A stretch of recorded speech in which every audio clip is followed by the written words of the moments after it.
মৃত্যু কেউ মেনে নিতে পারে না, সেটা জিন হোক কিংবা মানুষ। সে সময় আমরা প্রাইমারি স্কুলে পড়ি। আমাদের স্কুলের পাশে বেশ কয়েকটা বাড়ি একসাথে। অবস্থানটা এমন যে স্কুলটা বাড়িগুলোর পেছন সাইডে পড়েছে, আর চারপাশে অনেক জঙ্গল, অতিরিক্ত ঝোপঝাড়ে ভরা ভুতুড়ে পরিবেশ।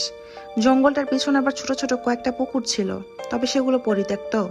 ওই বাড়ির একটা ছেলে ছিল 18-19 বছর বয়সী, সম্পর্কে আমাদের মামা হন তিনি টুঙ্গিতে চাকরি করতেন। ছুটিতে বাড়ি আসার পর সেবার তিনি নানুর কথায় পুকুরে কাজ করতে গেছেন। সম্ভবত পরিষ্কার করছিলেন একটি পুকুর।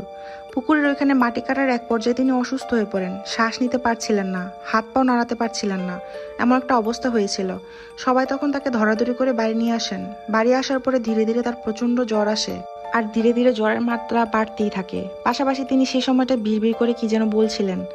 এমন চলতে থাকার পর ওষুধও কোনো কাজ করছিল না। এরপর একজন ভালো রাকিকে আনা হয়। তিনি এসে দেখেই বলছে পুকুরে সমস্যা হয়েছে। তারপর মৃত্যু কেউ মেনে নিতে পারে না, সেটা জিন হোক কিংবা মানুষ। সে সময় আমরা প্রাইমারি স্কুলে পড়ি। আমাদের স্কুলের পাশে বেশ কয়েকটা বাড়ি একসাথে। অবস্থানটা এমন যে স্কুলটা বাড়িগুলোর পেছন সাইডে পড়েছে, আর চারপাশে অনেক জঙ্গল, অতিরিক্ত ঝোপঝাড়ে ভরা ভুতুড়ে পরিবেশ।